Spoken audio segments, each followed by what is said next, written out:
తెలుగుదేశాన్ని మోసింది. తర్వాత మధ్యలో యూటర్న్ తీసుకుని జై వైఎస్ జై జగన్ అని అంది.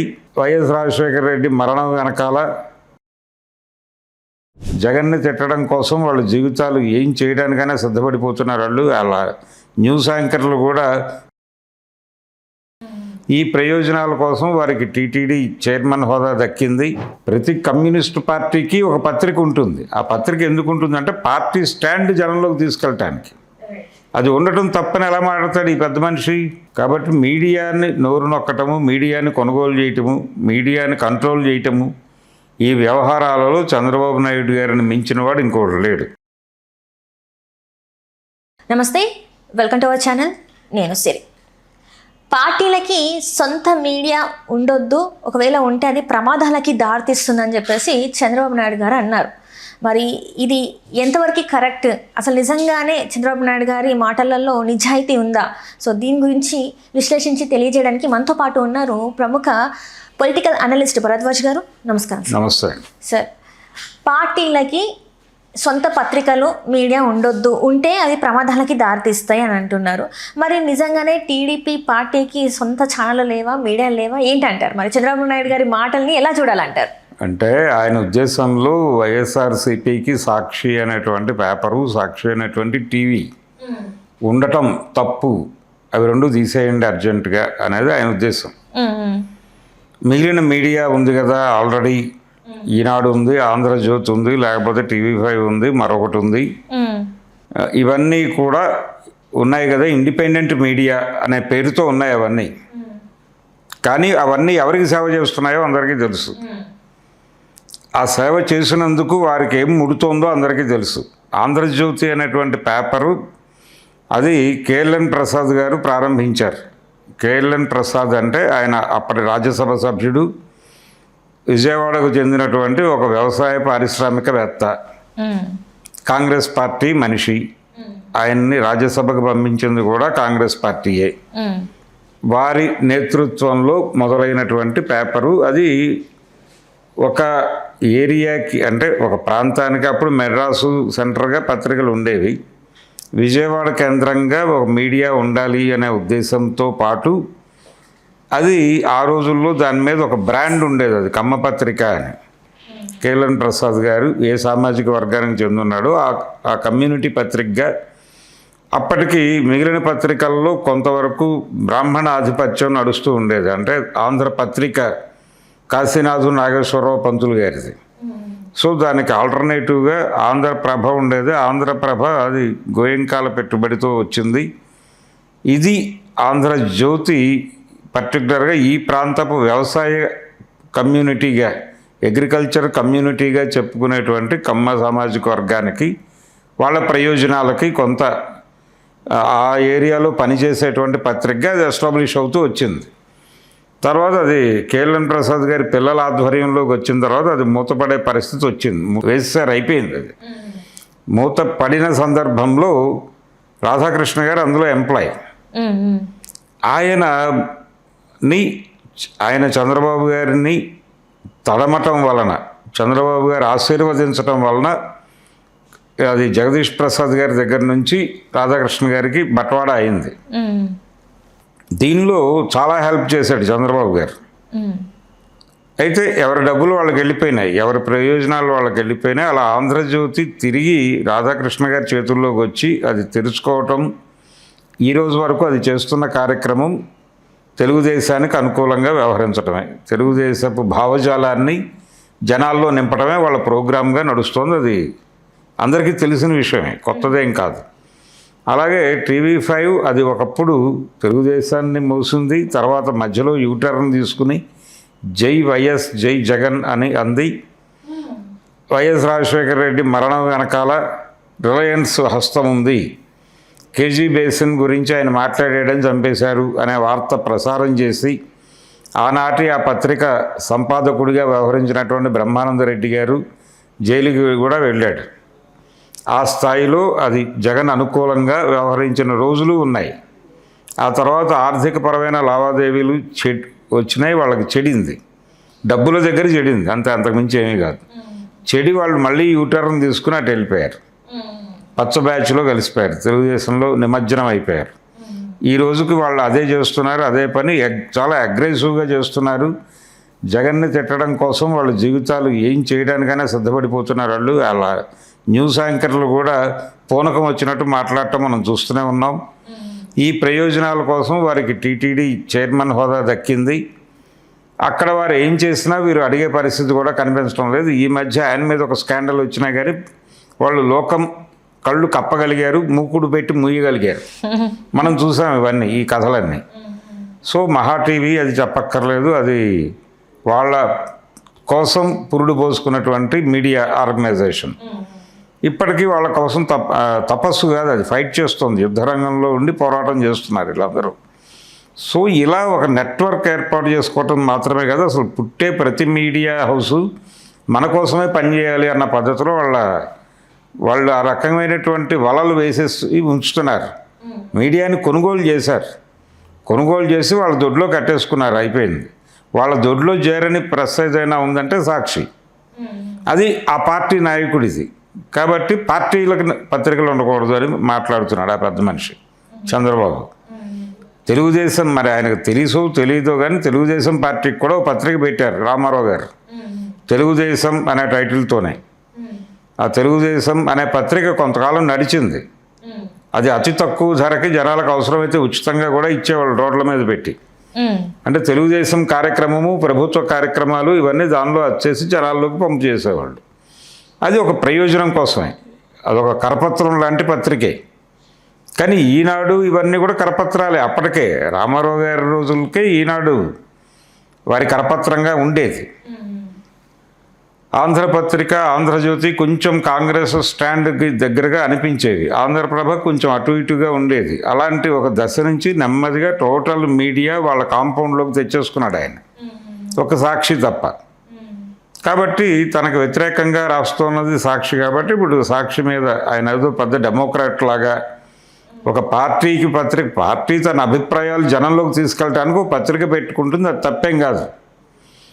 ప్రతి కమ్యూనిస్టు పార్టీకి ఒక పత్రిక ఉంటుంది. ఆ పత్రిక ఎందుకు ఉంటుందంటే పార్టీ స్టాండ్ జనంలోకి తీసుకెళ్ళటానికి.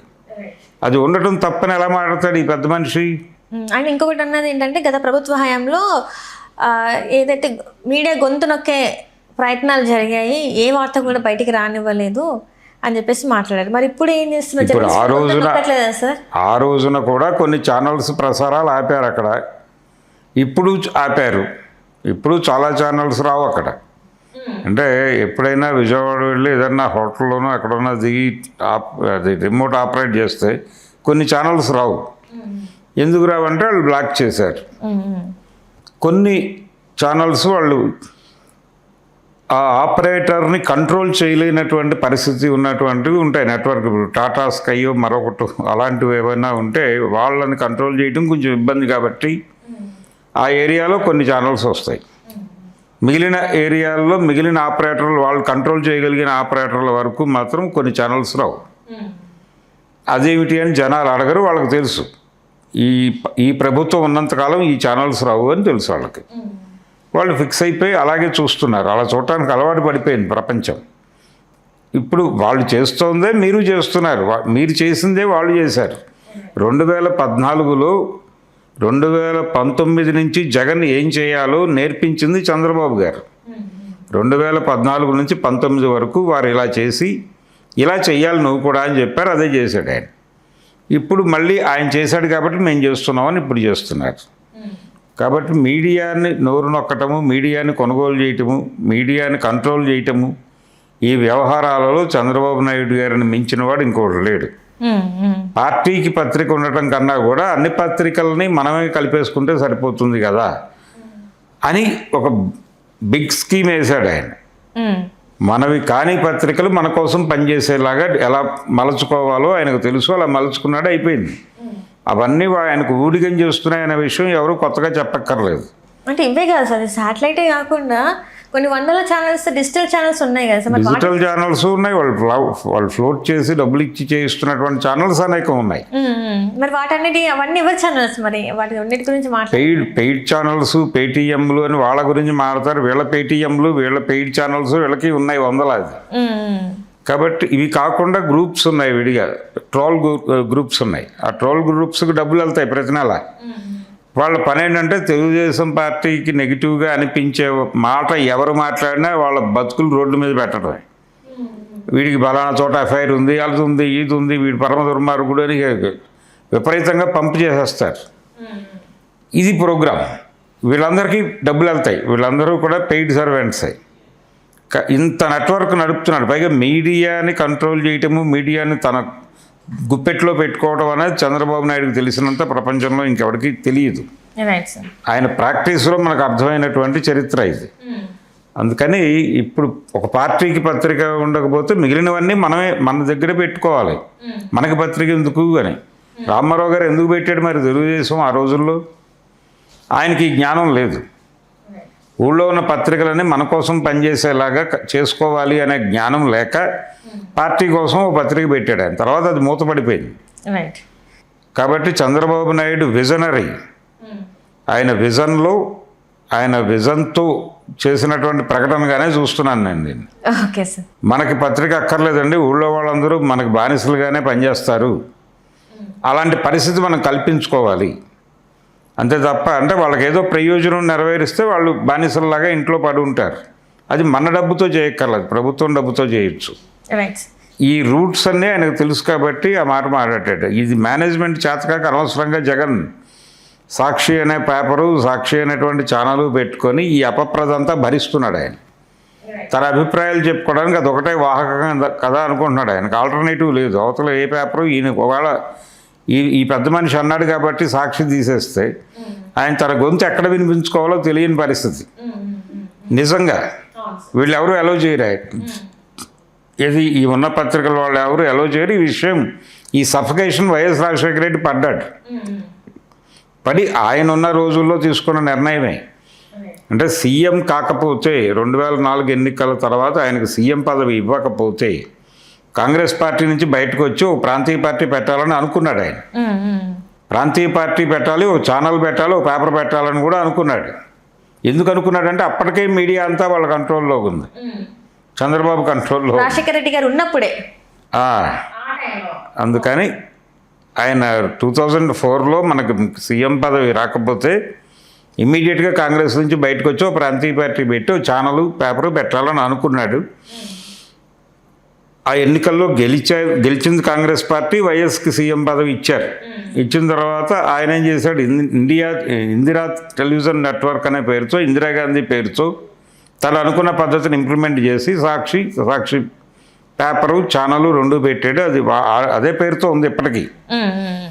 ఇప్పుడు ఆయన చనిపోయిన తర్వాత జగన్మోహన్ రెడ్డి హ్యాండ్ ఓవర్ చేసుకున్నాడు కాబట్టి ఇప్పుడు వైఎస్ఆర్సీపీ మౌత్ పీస్గా మారింది. అది మీకు మౌత్ పీస్లు 100లాది ఉన్నాయి, మీకు 100 మైకులు ఉన్నాయి, ఆయనకు ఒకటే మైక్ ఉంది. ఆ ఒక మైక్తో ఆయన ఏదో మాట్లాడుకొనివ్వండి, మీకు వచ్చిన ఇబ్బంది ఏంటి? ఆయన అందులో ఏదైనా మాట్లాడితే మీరు 100 ఛానల్స్తో దాడి చేయిస్తున్నారుగా ఆయన మీద. కాబట్టి మీ సైన్యమే పెద్దది. మీకోసం వేలాది మంది పనిచేస్తున్నారు మీడియాలో, ఆయన కోసం పనిచేసేవాళ్ళు తక్కువే. కాబట్టి అనవసరమైనటువంటి డిస్కషను, ఆ పేపర్ తీసేయాలంటాం అన్డెమోక్రటిక్ కూడా. ప్రజాస్వామ్యంలో తన భావాలను ప్రచారం చేసుకునే హక్కు ప్రతి రాజకీయ పార్టీకి ఉంటుంది. భావాలు ప్రచారం చేసుకోవడానికి ఒక పత్రిక పెట్టుకుంటారు, ఛానల్ పెట్టుకుంటారు, లేకపోతే యూట్యూబ్ పెట్టుకుంటారు. మరి ఎలా కమ్యూనికేట్ అవ్వాలి జనాలకి? మీరెందుకు కమ్యూనికేట్ అవుతున్నారు? మహా టీవీ నుంచి, ఈటీవీ నుంచి, ఏబిఎన్ నుంచి ఎందుకు కమ్యూనికేట్ అవుతున్నారో చెప్తే వీళ్ళకి అక్కడ అవకాశాలు దొరకదు. అందుకని వీళ్ళకి సొంత దుకాణం వీళ్ళు పెట్టుకుని వాళ్ళ కష్టం ఏదో వాళ్ళు పడుతున్నారు. అది కూడా ఉండకూడదని ఇప్పుడు గొడవ. ఆయన అది కూడా ఉండకూడదు. అసలు వీళ్ళు ఏమనుకుంటున్నారో జనాలకు తెలియకూడదు. మనం చెప్పిందే నడవాలి, మనం చెప్పిందే వేదం అనేటువంటి ఒక బుల్డోజింగ్ సిద్ధాంతం ఆధారంగా మాట్లాడుతున్నాడు చంద్రబాబు. ఇది ప్రజాస్వామిక ఆలోచన ధోరణి కాదు, ప్రజాస్వామిక పద్ధతి అంతకంటే కాదు, పరమ నియంతలాగా మాట్లాడుతున్నాడు ఆయన. Thank you so much. Thank you అండి. హలో, తెలుగు రాజ్యం ఛానల్ చూస్తున్నారా?